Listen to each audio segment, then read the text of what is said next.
Hi everyone.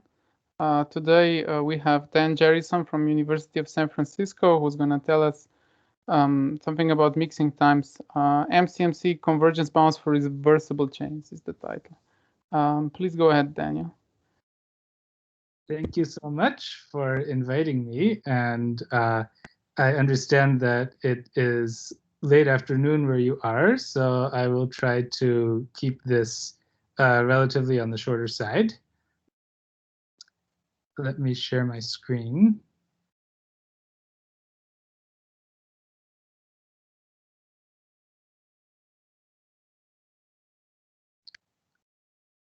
All right. I hope that you can all see the full screen of the title, and that if you cannot, that there is some way for you to let me know.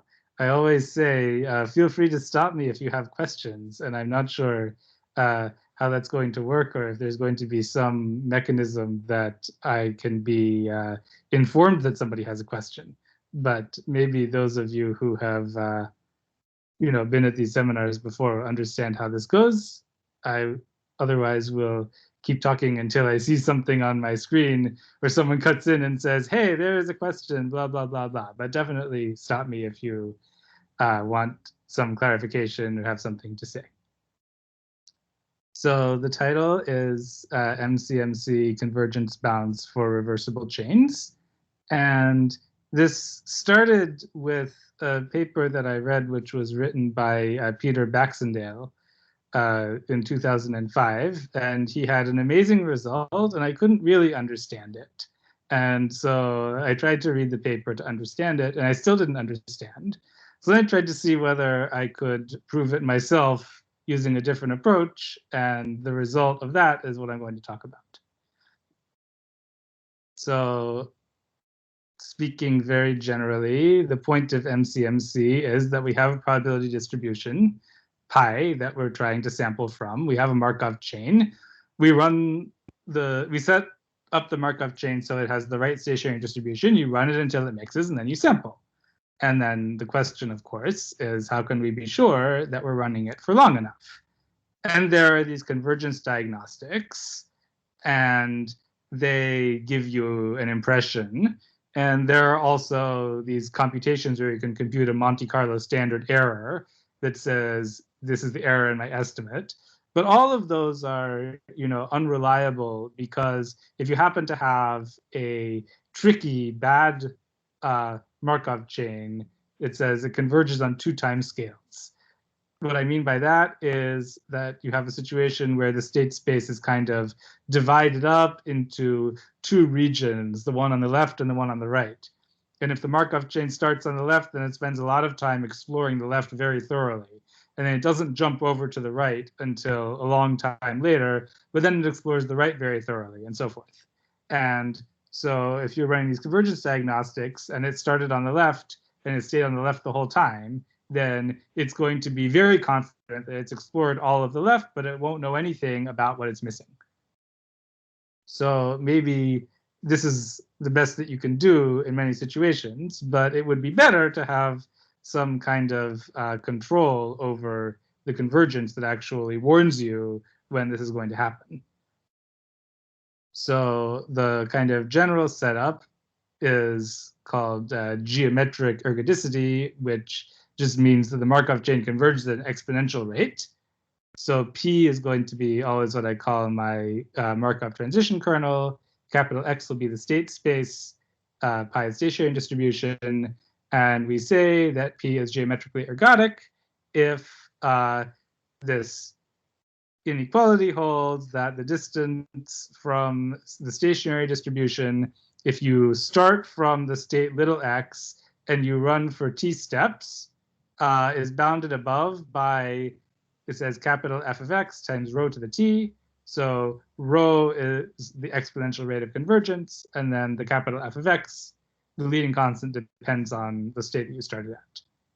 And the distance that I'm using is this total variation distance, which is defined down below. But in fact, the particular distance doesn't necessarily matter so much. You can write down equivalent versions of this with whatever version of distance you prefer.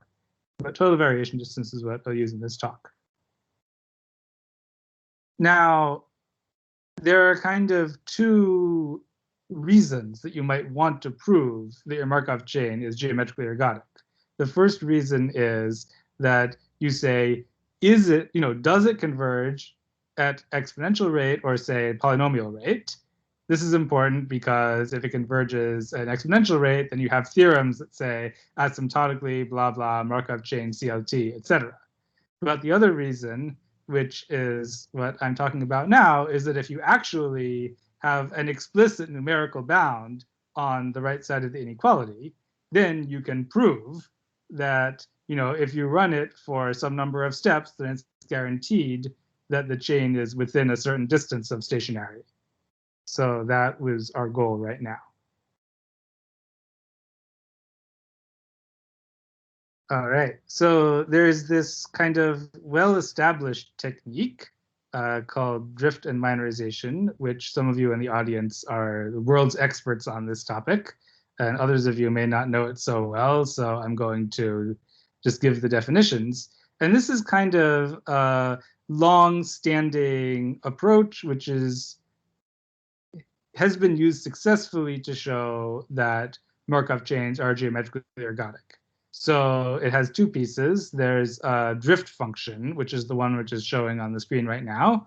So this capital V is called a drift function for the Markov chain with respect to the set C if, and then there's this inequality. And what it says is that if you are at a location which is not in the set C on the top line, then you start at x. It says PV of x. That means you move one step forward in the Markov chain and then ask what the value of V is. It tends to go down by a factor of lambda, which is less than 1. And so as long as you are outside of the set C, your function V of x is decreasing geometrically until you get to C. And then there's this lower inequality that says once you're in C, it's allowed to increase, but only up to this capital K in expectation. So this is called, the particular version that I have said is called a geometric drift function because it provides a bound on an exponential moment of the hitting time of C. It says expectation sub x, that means expected value for the Markov chain started at x, and then lambda to the minus tau c. Lambda is less than 1, so lambda to the minus 1 is greater than 1. So it's the expectation of some like alpha to the hitting time, where alpha is greater than 1, that is finite.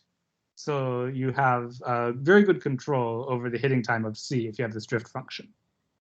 And the other piece is called the minorization part. And the definition is that the set C is small if you have this property, which is that starting from any x in C, if you move forward m steps in the Markov chain, you have a probability epsilon of landing at this particular distinguished measure nu, which I would call the minorization measure. So the way you should imagine it is that once you land in C, you flip a coin with probability epsilon or 1 minus epsilon. And if it comes up epsilon, then you move in your next m steps in such a way that you wind up in this special nu measure. And in 1 minus epsilon, you do the remainder thing.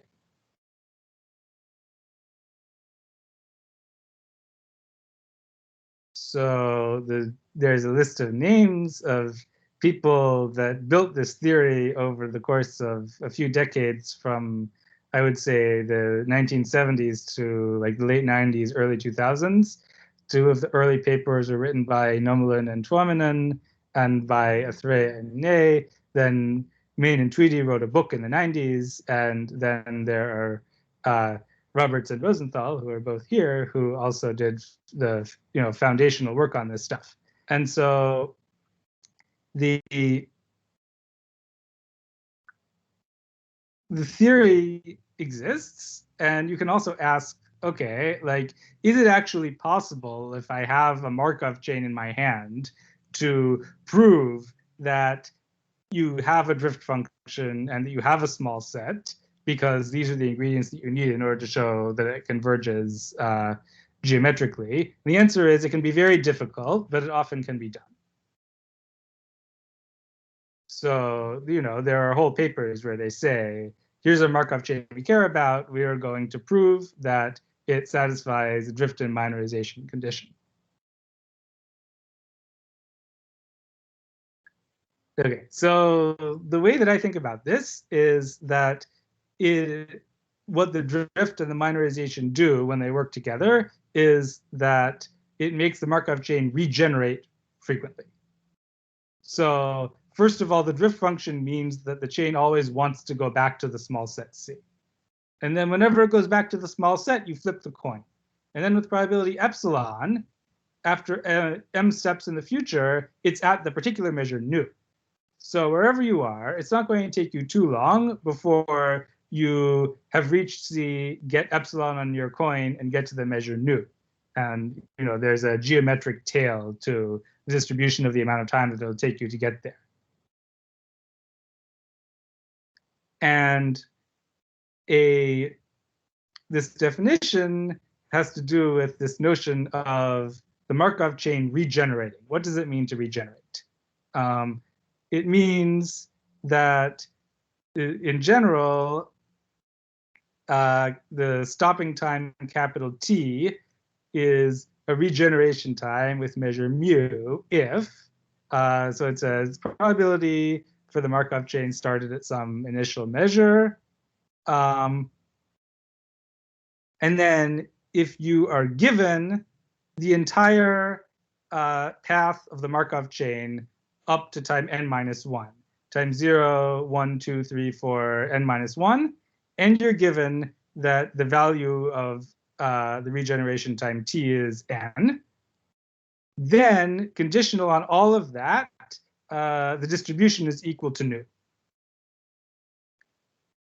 So if capital T satisfies this property, then you imagine that when you hit capital T, the bell rings. And when the bell rings, your distribution is nu, and also it's completely independent of everything that came before. So it's a full regeneration, that you have stuff, then the bell rings, you regenerate at nu. Then you do more stuff, the bell rings again, you regenerate again at nu. Then you get a bunch of tours, which are IID. So that's what it says here. Using drift and minorization, we can define a sequence of regeneration times that partition the sample path into IID tours that all start from nu.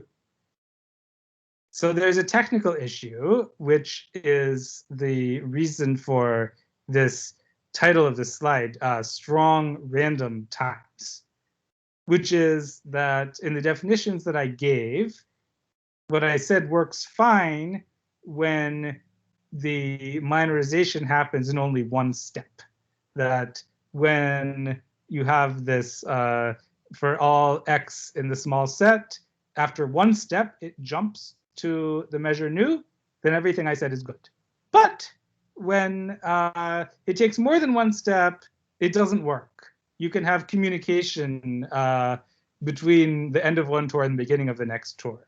And so the property that it does satisfy is that it's called a strong random time. And this term strong random time, it was invented by Laurent Miclot, although the equation which you see here appeared already in the paper in the 1970s from Atreya and Ney. So the only new thing is the term, not the concept.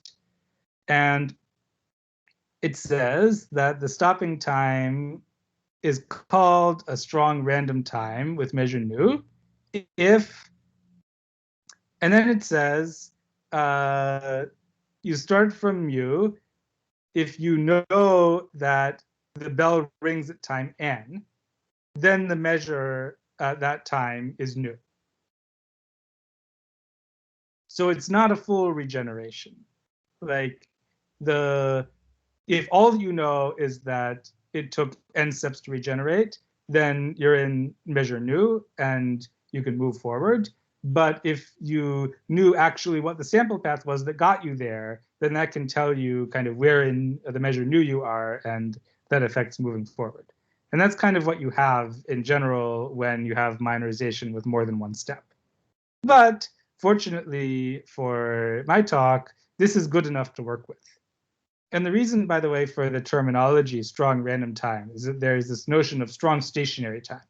The strong stationary time for a Markov chain is one that satisfies this definition, where instead of nu of s on the right side of the equality, you have pi of s. That once you hit that time, your distribution is exactly the stationary distribution. And that even if you know that it took you n steps to get there, conditionally, it's still stationary distribution. And that's well understood that it controls the convergence rate of the Markov chain. And there's a whole theory of that. So this is just like that, except that instead of at the strong stationary time, you're at stationary distribution. At the strong random time, you're at the particular other distribution nu.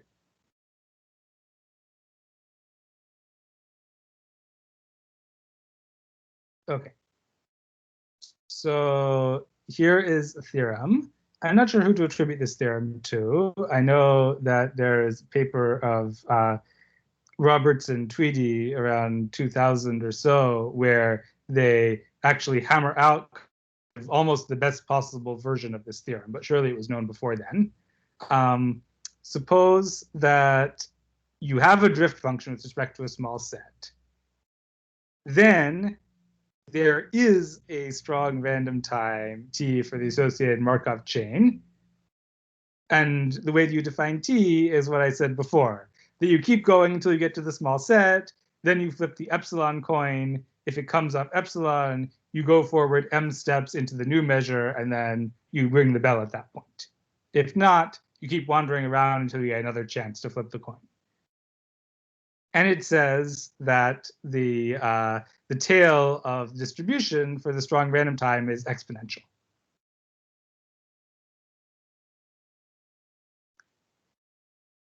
Then, so we want this to imply the Markov chain converges, but you need some sort of aperiodicity condition in order to get that.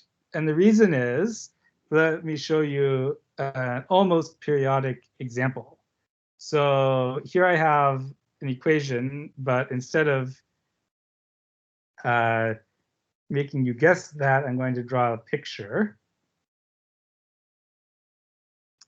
Let's see. So I'm here. I'm going to draw this picture on my notebook. I'm going to hold it up to the screen and hope that you can see it. So here we have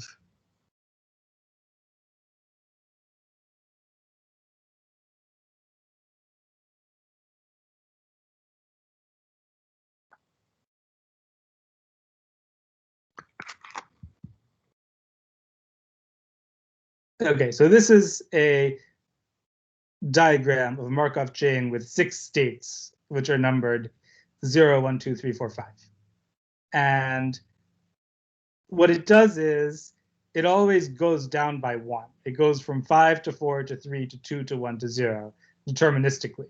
But when it's at 0, it can either stay at 0 with probability 1/2, or it can move to 5 with probability 1/2. So this Markov chain is almost periodic. And what I want you to notice about it is that if you imagine that it regenerates, like the bell rings every time it reaches 0, that happens frequently. Basically it happens every n steps. If you imagine instead of 6 states, it had n states. So it reaches 0, it stays at 0 for some constant amount of time, then it goes around the big cycle. You imagine the cycle is very big. And then it stays at 0 for some constant amount of time, it goes around again, and so forth. So if the cycle is size n, then basically it regenerates every n steps. But then another question is, how long does it take for it to mix? How long does it take for the Markov chain to converge? The stationary distribution is roughly uniform. 0 has a little bit of a higher weight, but it's basically uniform. And it turns out that it takes n cubed steps, order n cubed steps, for this Markov chain to mix. So it regenerates all the time, every n steps, but it takes a really long time for it to mix. Let me go back to my slides.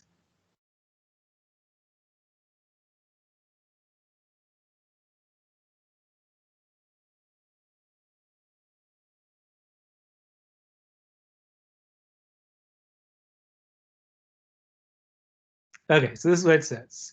It regenerates every n steps, but it takes order n cubed steps to converge to a stationary distribution. But in fact, we don't, like, if what we want is to sample from the stationary distribution, then there's no point in waiting all n cubed steps, because instead of sampling at a particular time, we could sample at a random time, uniform in 1 to n, and that would already be good enough. So actually, waiting around until this particular almost periodic Markov chain converges is a terrible idea. It's a waste of time if we just want to sample from the stationary measure. So the plan is we want to see, step one is actually the hard one if you're trying to do this yourself. Given your Markov chain, to find the drift function and find the small set with the minorization. If you succeed in doing that, then it gives you a strong random time. Then the theory says you want to deduce from that the Markov chain is geometrically ergodic with explicit constants. And then, how long to run the Markov chain. But going from step 2 to step 3, we see there's a problem. We need some aperiodicity assumption, because otherwise the bounds we get will be terrible.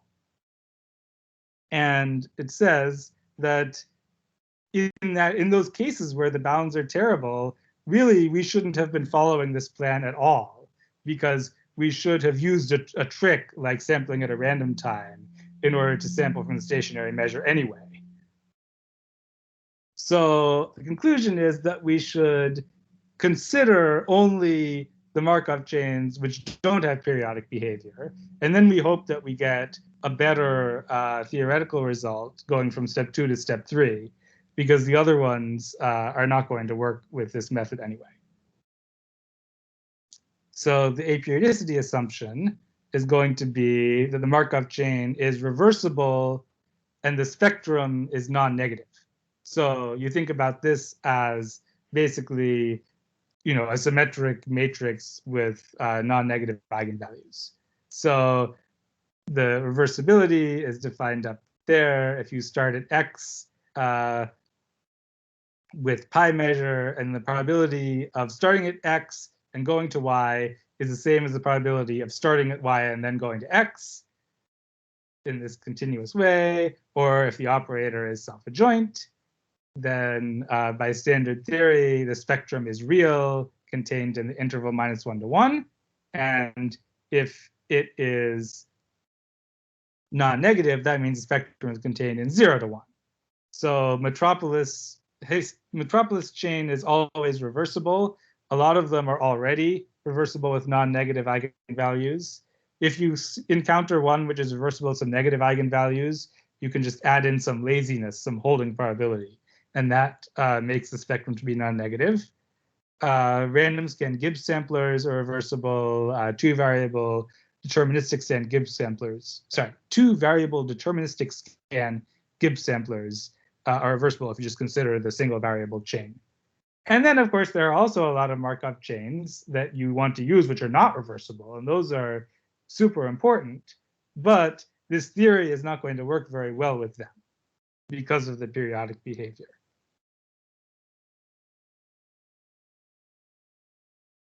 So why is it that a Markov chain, which is reversible with non-negative spectrum, is not periodic? Well, heuristically speaking, if you have the period k, that means an eigenvalue is a kth root of unity. If it's almost periodic of period k, then maybe you have an eigenvalue which is near a kth root of unity. And if all of the eigenvalues are on the interval from 0 to 1, then it can't happen. And in fact, it's not that hard to show that this sampling at a random time trick does not get you anywhere if you have a reversible chain with non-negative spectrum, meaning that what it says here is that if you have a random variable, which is supposed to be the random number of steps that you run the Markov chain for, supported on 0 up to n, you can always do better, that is, get closer to the stationary distribution if you go all the way up to n. Or equivalently, the situation that we saw before, where if you ran the chain for n cubed steps, it was worse than picking a random time that was much shorter, cannot happen in this reversible with non-negative spectrum case. And the main theorem, which I have in a paper which you can find on the archive, and I don't remember the full title, but it has the term strong random times in it, says that if you have a reversible Markov chain with non-negative spectrum, and if you have a strong random time with finite expectation, then the distance from stationarity after t steps is controlled by the tail of the law of the strong random time. So the actual equation is written here. And one thing to notice is on the left, it says pt of nu comma dot, meaning that you have to, in order for this theorem to apply, you have to start it from the regeneration measure, the measure of the strong random time. But it's easy to extend this, and it's done in the paper, for the Markov chain started at any other state x, just by a coupling argument. So the reason that I put this theorem in a big fancy box is that it's kind of the fundamental thing that everything else is proved from, and the simplest one to write down. But it's easily extended to the Markov chain started from any other state. And so the strong random time that we have been dealing with up until this point is one that has exponential tail. And this theorem only requires it to have finite expectation, but it's most useful in situations where the strong random time does have an exponential tail, because then this sum on the right side is basically a geometric sum, and you can bound it nicely.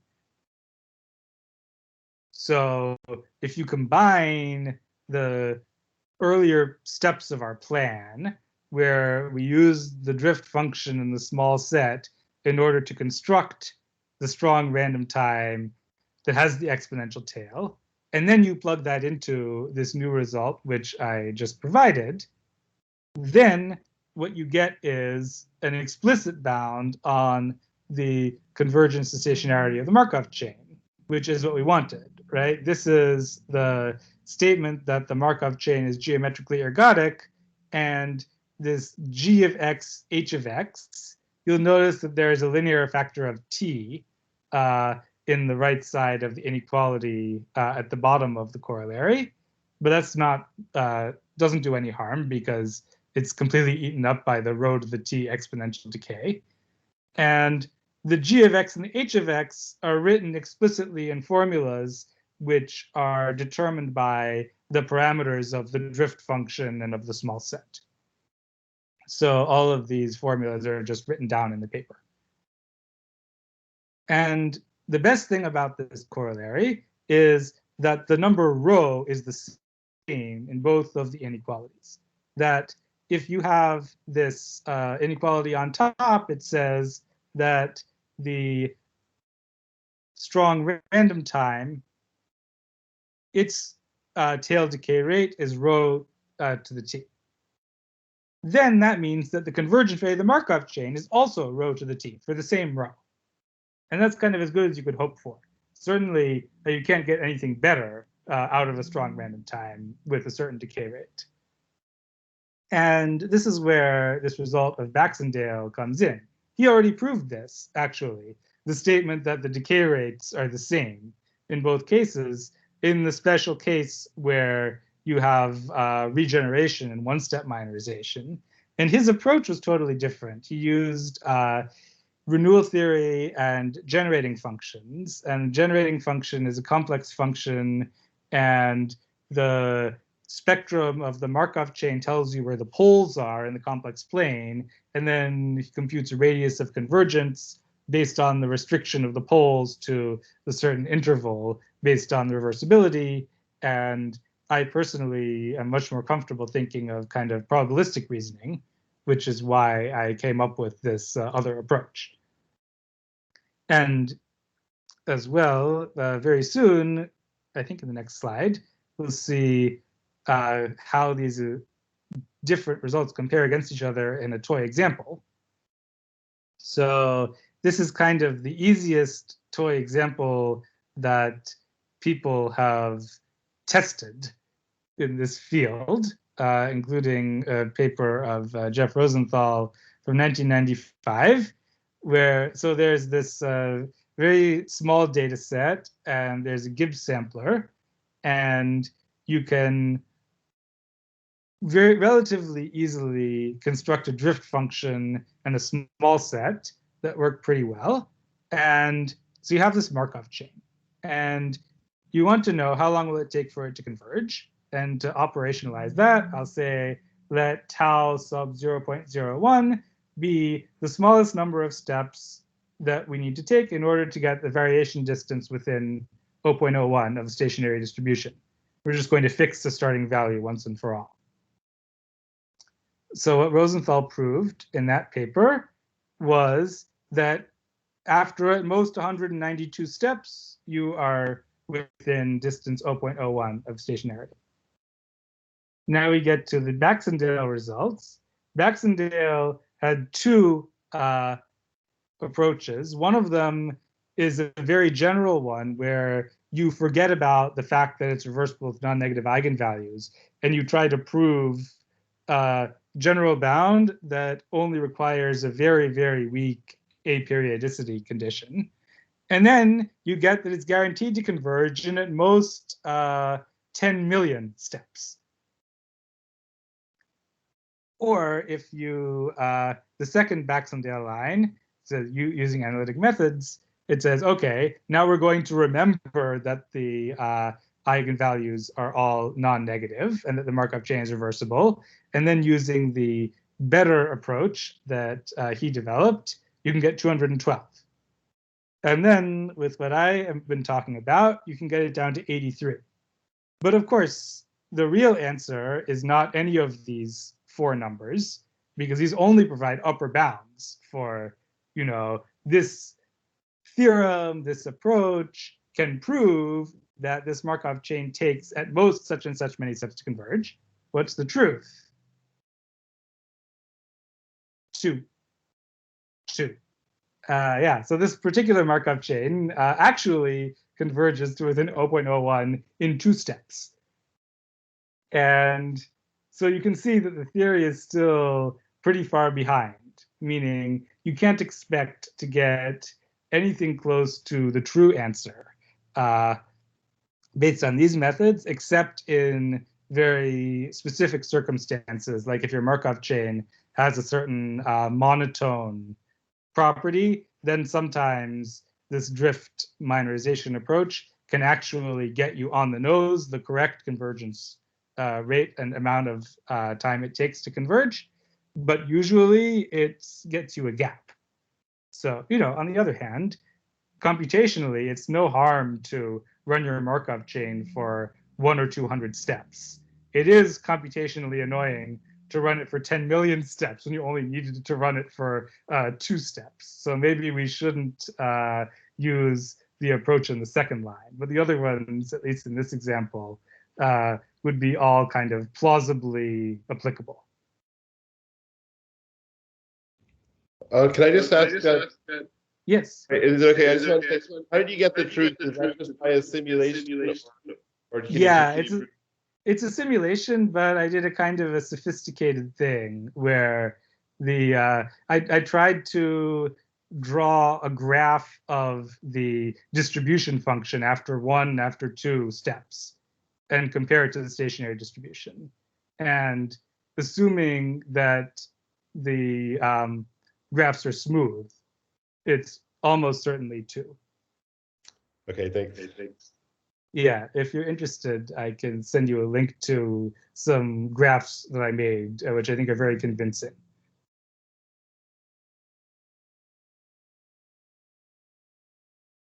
Okay, so I only have one slide left, and I am going to give a very short sketch of the proof of the main theorem.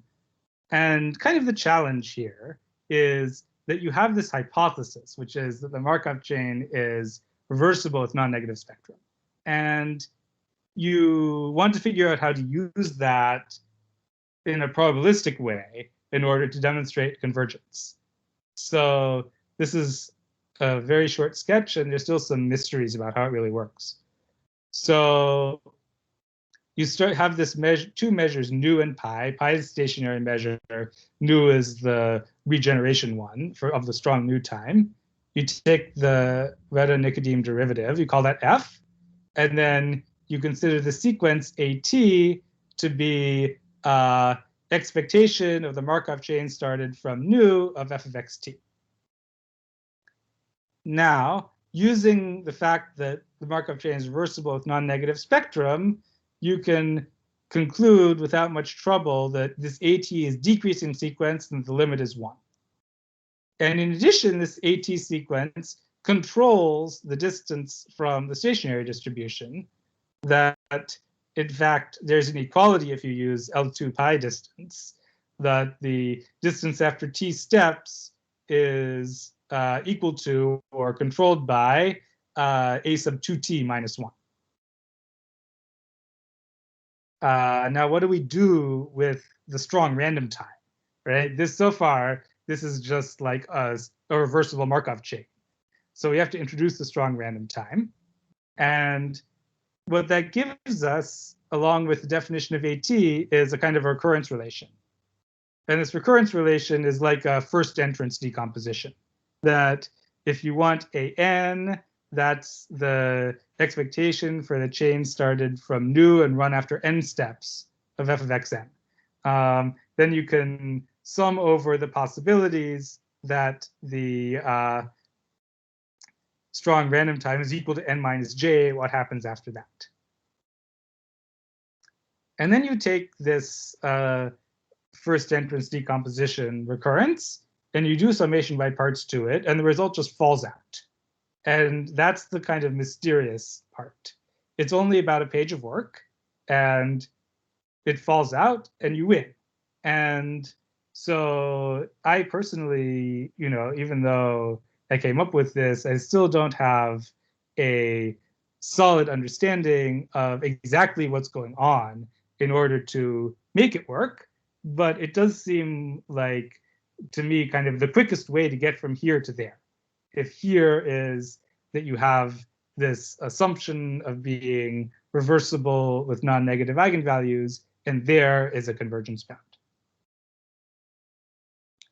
All right, I will stop there. Thank you all for your attention.